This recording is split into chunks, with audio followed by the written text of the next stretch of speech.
তো গাইস আজকে দেখো কি সুন্দর রোদ উঠেছে গাইস, দেখো। তো আজকে আমি ভাবছি লাঞ্চের জন্য কিছু রান্না করব। কি রান্না করছি না করছি কিভাবে করছি একটা শর্ট ভিডিও করে তোমাদের সাথে শেয়ার করব। তো মা, তুমি খাবে আমার হাতে রান্না? খেতে চাও আমার হাতে রান্না? খাবো। ঠিক আছে, মায়েরও সম্মতি আছে। তো দেখা যাক আমি কি রান্না করতে পারি। তো চলো তোমাদেরকে শেয়ার করছি আমি কি রান্না করব। কাটাকুটি হয়ে গেছে আমার একদম কমপ্লিট। এখন সময় হচ্ছে আমি রান্না করব। তো আমি যে ডালটার কথা বলেছিলাম তো ওই ডালটা রান্না করব। তো বসে থাক বাবা। তো কড়াইয়ের জলটা এখন শুকাচ্ছে, তারপরে তেল ঢালবো।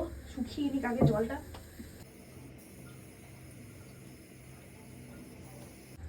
বোটাটা অবভিয়াসলি ছাড়িয়ে নিতে হবে।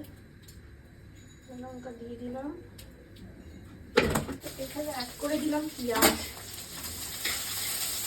তো রান্না বান্না শেষ, আমি এখন খেতে বসেছি। আজকে লাঞ্চে ছিল আলু ভর্তা, একটা ডাল ফ্রাই আর ডিম ভাজা।